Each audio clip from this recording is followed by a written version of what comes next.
साडा अज का टॉपिक है state Gauss theorem derive an expression for electric field intensity at a point due to an infinite long straight uniformly charged wire. यानी कि पहले ਅਸੀਂ Gauss theorem की definition discuss करांगे, फिर एक long straight uniformly charged wire लवांगे जिहदे उत्ते की करांगे ਅਸੀਂ electric field intensity find out करांगे। जे गॉस थ्योरम की गल करिए तो गॉस थ्योरम की कहती है टोटल इलैक्ट्रिक फ्लक्स ओवर, जे गल करिए total electric flux over the closed surface, ठीक है। मान लो कि क्लोज सरफेस लै देना S is equal to 1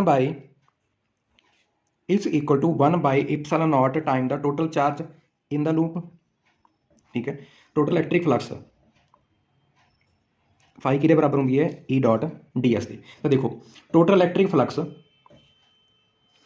over the closed surface S in vacuum is equal to 1/इप्सिलॉन naught time into total charge in the loop. तो यह है गॉस थ्योरम की डेफिनेशन, क्योंकि जिन्हें भी गॉस थ्योरम की एप्लीकेशन है उन्होंने गॉस थ्योरम की डेफिनेशन जरूर पूछी जाती है कि स्टेट गॉस थ्योरम, तो असं ये डेफिनेशन लिखांगे।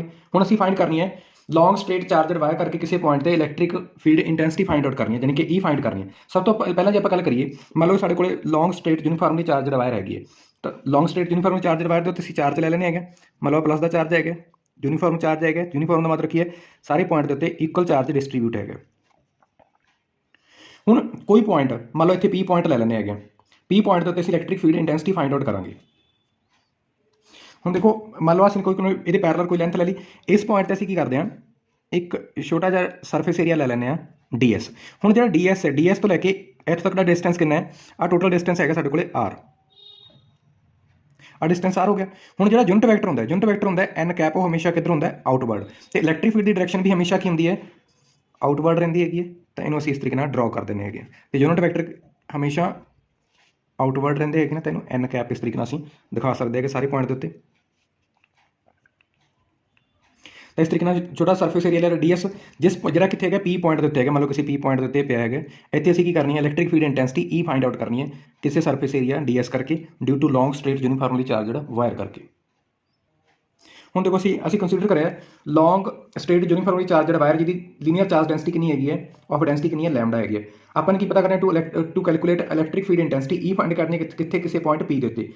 ਤਾਂ ਕਰਕੇ ਅਸੀਂ ਕੀ ਕਰਾਂਗੇ, ਕਿਉਂਕਿ ਜਿਹੜੀ ਗੌਸ ਥਿਓਰਮ ਹੈ ਉਹ ਕਿਸੇ ਕਲੋਜ਼ ਲੂਪ ਦੇ ਉੱਤੇ ਲੱਗਦੀ ਹੈ, ਤਾਂ ਕਰਕੇ ਕੰਸੀਡਰ ਕਰਾਂਗੇ ਅਸੀਂ right circular close cylinder of radius R ਤੇ ਲੈਂਥ ਕਿੰਨੀ ਹੈਗੀ ਹੈ ਐਲ ਹੈਗੀ ਹੈ। ਕਿਉਂਕਿ ਗੌਸ ਥਿਓਰਮ ਦੀ ਡੈਫੀਨੇਸ਼ਨ 'ਚ ਅਸੀਂ ਪੜ੍ਹਿਆ ਕਿ ਅਸੀਂ ਇੱਕ ਸਿਲੰਡਰ ਕੰਸੀਡਰ ਕਰਾਂਗੇ, ਕਿਉਂਕਿ ਕਲੋਜ਼ ਲੂਪ ਦੇ ਉੱਪਰ ਅਸੀਂ ਕੀ ਕਰਨਾ ਹੈ ਗੌਸ ਥਿਓਰਮ ਲਾਉਣੀ ਹੈ। ਤਾਂ ਕਰਕੇ ਇਹਨੂੰ ਕੀ ਕਰਾਂਗੇ ਇੱਕ ਰਾਈਟ ਸਰਕੂਲਰ ਸਿਲੰਡਰ ਕੰਸੀਡਰ ਕਰਿਆ ਜਿਹਦਾ ਰੇਡੀਅਸ ਕਿੰਨਾ ਆਰ ਹੈ ਤੇ ਜਿਹਦੀ ਲੈਂਥ ਕਿੰਨੀ ਹੈਗੀ ਸਾਡੇ ਕੋਲੇ ਐਲ ਕਿੰਨੀ ਹੈ ਲੈਂਥ ਹੈਗੀ ਹੈ ਪੂਰੇ ਦੇ ਪੂਰੇ ਸਿਲੰਡਰ ਦੀ।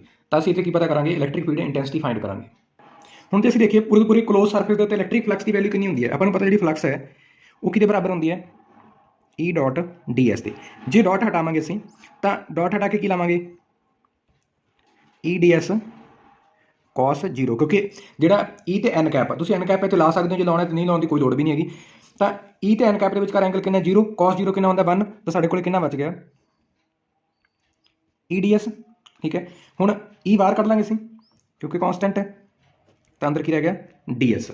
ਹੁਣ ਜਿਹੜਾ डी एस ਹੈ डी एस ਦੀ ਇੰਟੀਗ੍ਰੇਸ਼ਨ ਕਿੰਨੀ ਹੋਣੀ, ਜੇ ਸਿਲੰਡਰ ਦਾ ਸਰਫੇਸ ਏਰੀਆ ਕਿੰਨਾ ਹੁੰਦਾ 2π r l, ਕਿਉਂਕਿ डी एस ਦੀ ਇੰਟੀਗ੍ਰੇਸ਼ਨ ਆ ਗਈ s, ਤਾਂ ਕਿਸੇ ਸਿਲੰਡਰ ਦਾ ਸਰਫੇਸ ਏਰੀਆ ਕਿੰਨਾ ਹੁੰਦਾ 2π r l ਆ ਗਿਆ। ਤਾਂ ਇਹ ਸਾਡੇ ਕੋਲ ਕੀ ਆ ਗਈ ਟੋਟਲ ਇਲੈਕਟ੍ਰਿਕ ਫਲਕਸ ਆ ਗਈ।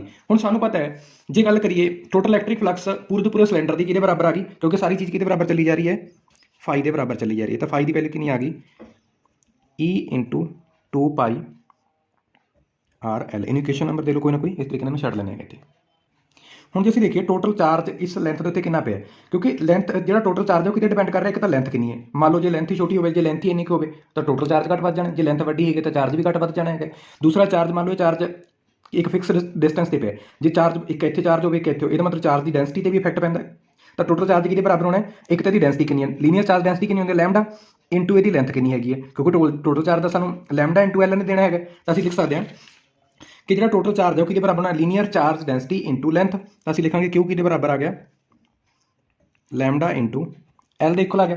हुण अकॉर्डिंग टू गॉस थ्योरम की कहती है कि सानू कि फाई कि बराबर होंदा है क्यू अपॉन इप्सिलॉन नॉट। तो क्यू की वैल्यू कितनी है lambda L upon epsilon note, ਇਹਨੂੰ ਨੰਬਰ ਦੇ ਦਿਓ 2।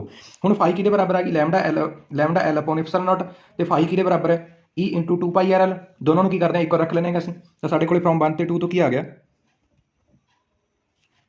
1 ਐਂਡ 2, ਤਾਂ E into 2 pi R L ਕਿਹਦੇ ਬਰਾਬਰ ਆ ਗਿਆ lambda L upon epsilon naught. L ਨਾਲ ਐਲ ਕੈਂਸਲ ਆਊਟ ਹੋ ਜਾਣੀ ਹੈ, ਤਾਂ E ਕਿਹਦੇ ਬਰਾਬਰ ਆ ਗਈ lambda upon 2 pi epsilon naught into R ਦੇ ਇਕੁਅਲ ਆ ਗਈ। ਤਾਂ ਇਹ ਹੁੰਦੀ ਹੈ ਕਿਸੇ long straight uniformly charged wire ਕਰਕੇ ਲੀਨੀਅਰ ਚਾਰਜ ਡੈਂਸਿਟੀ ਤੇ ਕਰਕੇ ਅਸੀਂ ਕੀ ਪਤਾ ਕਰਦੇ ਹਾਂ electric field intensity find out ਕਰ ਲਈ ਇਸ ਪੁਆਇੰਟ ਦੇ ਉੱਤੇ। ਬਾਕੀ ਸਾਰੇ ਕੌਨਸਟੈਂਟ ਨੇ, ਤਾਂ ਜਿਹੜੀ E ਹੈ ਉਹ ਇਨਵਰਸਲੀ ਪ੍ਰਪੋਰਸ਼ਨਲ ਹੈ ਕਿਹਦੇ 1/r ਦੇ। ਹੁਣ ਕਈ ਵਾਰ ਨਾ ਇਸੇ ਕੁਐਸਚਨ ਦੇ ਵਿੱਚ MCQ ਬਣ ਜਾਂਦਾ ਹੈ ਕਿ ਜਿਹੜਾ ਲੈਮਡਾ ਲੈ ਕੇ ਚੱਲੇ, ਜੇ ਲੈਮਡਾ ਦੀ ਵੈਲਿਊ ਗ੍ਰੇਟਰ ਦੈਨ ਕੀ ਹੈ 0 ਦੇ ਹੈ, ਤਾਂ direction of electric field at every point is radially outward. ਜੇ ਲੈਮਡਾ ਦੀ ਵੈਲਿਊ ਕੀ ਹੈ 0 ਤੋਂ ਵੱਡੀ ਹੈਗੀ ਹੈ, ਤਾਂ ਜਿਹੜੀ electric field intensity definition value ਉਹ ਕਿੱਧਰ ਹੋਣੀ ਹੈ ਰੇਡੀਅਲੀ ਆਊਟਵਰਡ ਹੋਣੀ ਹੈ, ਯਾਨੀ ਕਿ ਬਾਹਰ ਨੂੰ ਹੋਣੀ ਹੈ। ਜੇ ਲੈਮਡਾ ਦੀ ਵੈਲਿਊ ਲੈਸ ਦੈਨ 0 ਆ ਗਈ, ਤਾਂ ਇਲੈਕਟ੍ਰਿਕ ਫੀਲਡ ਦੀ ਵੈਲਿਊ ਕਿੱਧਰ ਹੋਣੀ ਹੈ ਰੇਡੀਅਲੀ ਇਨਵਰਡ ਹੋਣੀ ਹੈਗੀ। ਇਲੈਕਟ੍ਰਿਕ ਫੀਲਡ ਇੰਟੈਂਸਿਟੀ ਇਨਵਰਡ ਕਦੋਂ ਹੋਣੀ ਹੈ, ਜਦੋਂ ਲੈਮਡਾ ਦੀ ਵੈਲਿਊ 0 ਤੋਂ ਕੀ ਹੈ ਛੋਟੀ ਹੈ, ਤੇ ਜਦੋਂ 0 ਤੋਂ ਕੀ ਹੈ ਵੱਡੀ ਹੈ ਤਾਂ ਉਦੋਂ ਕੀ ਹੋਣੀ ਹੈ ਆਊਟਵਰਡ। ਕਈ ਵਾਰੀ MCQ ਪੁੱਛ ਲੈਂਦੇ ਨੇ ਜਾਂ ਕੁਐਸਚਨ ਦੇ ਨਾਲ ਵੀ ਅਟੈਚ